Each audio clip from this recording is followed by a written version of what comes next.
Hey, what's going on, everybody? Brett here. First of all, I just want to thank you so much for all your support, subscribing to the channel, liking the videos, and just leaving comments. I really appreciate it. I've always just wanted just to share content or just anything that I've found particularly interesting. I'm planning on continuing this video series as we navigate the S&P 500 and as we navigate 2025 together. I think it's especially important and critical that we just know what's going on with the large caps and how do the market dynamics change, just how do we adapt to certain conditions. And markets are dynamic. We got to be like water. We got to trade efficiently and just follow the trend. So let's dive right into it. I want to dive right into the technicals first and foremost. We do have some earnings and data we can go over in just a moment. So past two videos mentioned that there was a potential head and shoulders here, and rightfully so. We had the left shoulder here, we had the head in this general formation right here, and then we had the right shoulder forming right here. You can forget about this because this is new information now and we have to adapt. Now, the head and shoulders is no longer valid. It's completely irrelevant in my opinion now, just because this was our previous high right here at 602.48. 602.48 was the previous resistance of the right shoulder, but we moved well beyond that. So in terms of a downtrending market from this head and shoulders pattern, I don't think that's valid anymore. It's time to move on, adapt, and see what the market is presenting to us now. So recently I mentioned that the S&P could see a potential move upwards, and this is exactly what we got by distinguishing and finding our key levels here. So the Fibonacci extensions presented us some key levels. We had a key level of 594.55, which is what we hold gallantly as we saw the nice spinning top candle, really rightfully so, hold this level right here. Beyond that, we didn't have any resistances ahead of us as the market traversed up to 606.42, which was our target and our key level right here where we could see the market come up toward. And also it's just rallying to all-time highs where we were in this direction, in this area. So what happens now, right? We got the move, the bull put spreads that I put on, they paid nicely. I'm all cash right now. What's next, right? So the market, 161.8% level of Fibonacci right here. The 161.8% level for the Fibonacci is giving us 606.42, which is our current resistance. So now today we have an inverted hammer candlestick right here. This is what's called an inverted hammer. Let me go ahead and remove the drawing so you can see it more clearly. Inverted hammer candlestick with a nice wick currently at the top, a small body. As you can see, the little green square right there, small body, and of course a very small wick at the very bottom right there. Just for reference, everybody, I Googled inverted hammer top of trend. An AI overview came up. An inverted hammer candlestick pattern at the top of an uptrend may indicate that the market is about to reverse and move down. This pattern is also known as a reverse hammer. Okay, and it gives a picture right here, inverted hammer. Okay, it looks like an inverted hammer right there. An inverted hammer candlestick is a small body in a long upper shadow. It looks like an upside down hammer. What does it mean? It shows that buyers tried to raise the price, but sellers pushed it back down. It suggests that the market has reached a top and may reverse to a downtrend. It also indicates that buyers are exerting pressure on the market. How do you use it? It's a warning sign, not a confirmation signal. It's simply a warning. The market does not need to go down. It is only a warning that it could. Traders often wait for the next candle to close above the high of the inverted hammer to confirm a reversal. It's more effective when it forms near a support level. It's ideal for short trades and options trading. How reliable is that? No tool can predict what the market's going to do. Nobody knows what the market's going to do. It is simply a higher probability of one thing happening over another. This is showing us signs that this is a potential reversal candlestick. Not to mention, guys, we have to be extremely careful right now because there are gaps right below us. There's a gap right here, there's a gap right here, and there's a gap right here. 3 gaps that SPY has not filled yet. It's extremely important to understand this, that SPY likes to fill gaps usually most of the time. For all I know, the market can keep on moving upwards, and we can't do anything about it but play what we see. And that's wonderful. That's totally fine. And I think everyone would probably like that. However, we need to understand that we are coming back up to retest all-time highs. We have an FOMC meeting on the 29th, and we also have the potential implementation of tariffs from the new presidential regime coming in, and those are always big questions left up in the air. We'll go over that in just a moment. So Back to the key levels, the current resistance right now is approximately 606.42. I can adjust this level just for a little bit of clarification to really make our levels precise. Now, what I'm watching for in the next few days is how do we react at the 606.57 area, right? I personally think that we're probably going to come back down and maybe retest 594.71, where our previous support level was. I can add the 50-day moving average. We're above the 50 moving average. That's great. Just because we're above the average doesn't mean that we should automatically add a bullish trade. It's just a nice signal to have. Right now, we're currently at a retest. We're retesting all-time highs. And if I go to the 4-hour, we can see the respect that these levels are being given currently.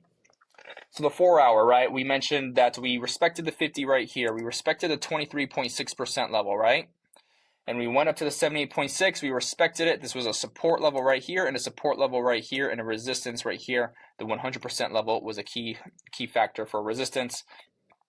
We ended up moving higher. We extended above, which is really nice. We ended up getting the pullback and the retest right here. This was Monday night, right before the market opened Tuesday morning. We got a nice green candlestick. I'll zoom in so it's a little bit more clear.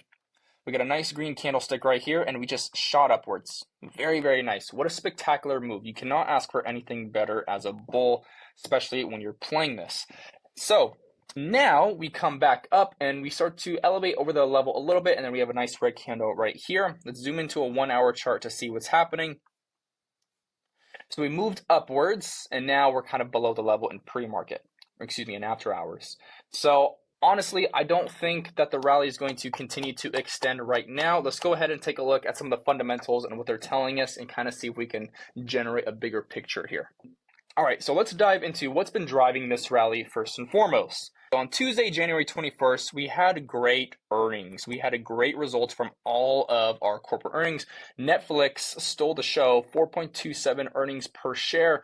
We all know Squid Game came out. I definitely watched that. That brought in a superb number of subscribers, and Netflix beat their expectations by a large amount. So they're actually raising the prices because the demand is so high, and that they projected a really great outlook for 2025. So corporate earnings have gotten to a wonderful, wonderful start.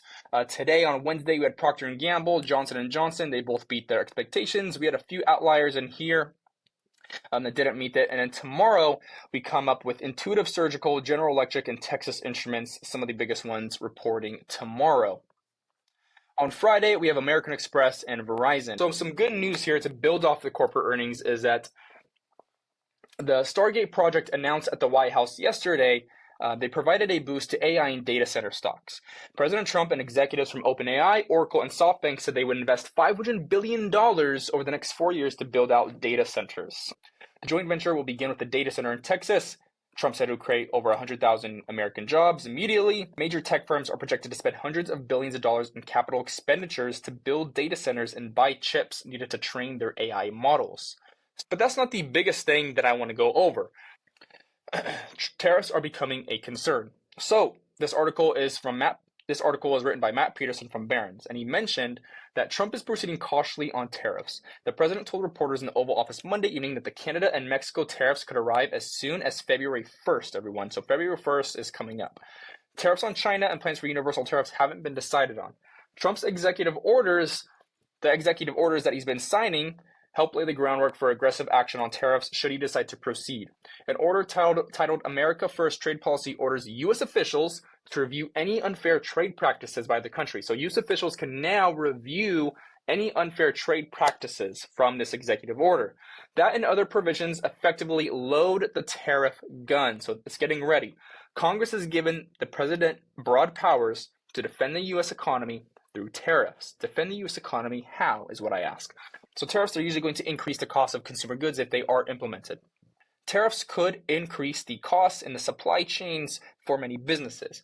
If many businesses find disruptions in their supply chains because of these Mexico-Canada tariffs, then those companies may find less profitability in the long run, and that's not going to be good, and that could lead to higher inflation because businesses are going to have to charge more. Now, one thing I do want to point out, which is very, very important, there's a situation in which these tariffs may never be implemented. This could be the actual utility of tariffs. Macquarie Group strategist Thierry Wisman wrote, There is a camp of persons that would like to see tariffs used to extract concessions, including national security concessions and structural trade concessions, rather than to be implemented for their purported direct benefits, in parentheses, a lower trade deficit and a lower federal budget deficit. But to admit this outright reduces Trump's negotiating power, right? Keywords, negotiating power. So Trump must always be in threat mode to be effective as a negotiator. So if negotiating is the sole driver of these tariffs, which they honestly could be. Okay, so what does this mean? Let's imagine you're a kid. Let's imagine you and a group of friends are playing and you want them to share their candy with you. So what do? You go pick up a stick and you threaten them saying, if you don't share your candy, I'm going to hit you with this stick. But in reality, you don't actually want to hit them with the stick. You just want them to share the candy. So if Trump is holding the stick, which is AKA the tariffs, right? Some people and Trump's team think that this stick should be used to make other countries agree to share or change how they act, like giving the US better deals or making things safer. And if they don't, then maybe he will impose the tariffs, but maybe they're just a threat. Maybe they're just purely for negotiating power, right? These tariffs, they could definitely disrupt things on both ends in both economies in either country that they're being imposed on. So they can be used as a negotiating tactic. The first deadline is coming up. 25% tariffs on Mexico and Canada kick in on February 1st. Trump threatened. Those would hit nearly 30% of U.S. imports, or some $910 billion, and a higher share of automotive and crude oil imports. So one other thing I want to make known as well is the LA wildfires. This is a natural disaster, and this one is just not, completely out of our control. Many people lost their homes, many people lost their businesses, many people lost their equity, many people lost, family members, and it's tough. A lot of people were displaced, and it's good for humanitarian reasons and bad for economical reasons as well. This right here goes into the economic devastation that this could cause. So economists expect it to prolong unemployment, raise inflation, depress spending and consumption, hamper home building, and lead to a discernible drag on national economic growth. Under the best case scenario, the overall physical damage and hit to economic activity is likely to be between $2 billion and $3 billion. Andrew Husby, senior U.S. economist at BNP Paribas Securities, said that the wildfires could subtract 0.1 to 0.3 percentage points from annualized gross domestic product growth in the first quarter, which he expects will measure 1.9%. Morgan Stanley estimates California payrolls will be 20,000 to 40,000 lower in January, and because of Los Angeles' high population density and the 100,000 people displaced so far, Husby expects 5,000 more initial unemployment claims in California. So this could affect core inflation. Core inflation is expected to accelerate by 49 basis points or hundredth of a percentage point the month over month post wildfires, Morgan Stanley forecasts. And one of the big reasons is because of higher new and used vehicle prices. All right, so some things to consider, everybody. There are tariffs that can be used as negotiation tactics. They may be used for that purpose, or they may actually be implemented, where then if they are implemented, they could have good benefits and drawbacks to the U.S. economy and maybe to the safety of how these economies function and to our countries, right? So we're going to have some more data on that coming soon. Also, the LA wildfires could suppress some economic growth in the near term, so keep that in mind. Again, coming back to the charts here, I don't think that we're going to extend any higher for the time being. I would be very, very surprised to see us shoot up even further, considering especially everybody, take a look, we just went straight up like that. It's a good sign, but at the same time, we may be due for just a little bit of pullback. No, I'm not saying market crash or anything like that, but again, going back to what we are looking at on our charts most recently,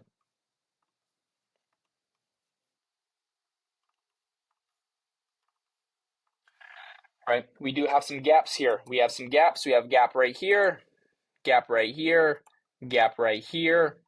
SPY usually likes to fill gaps. And what do I mean by filling gaps? Well, this is what I mean by filling gaps. So if you fill a gap, right? So we had a gap right here. And it actually ended up becoming filled. And what I mean by that is that the price just filled it. If you go to the right side, we see all this price action right here. It fills the space between the gap. Same goes for this gap right here. price filled it, right? A little bit of this candlestick and this candlestick.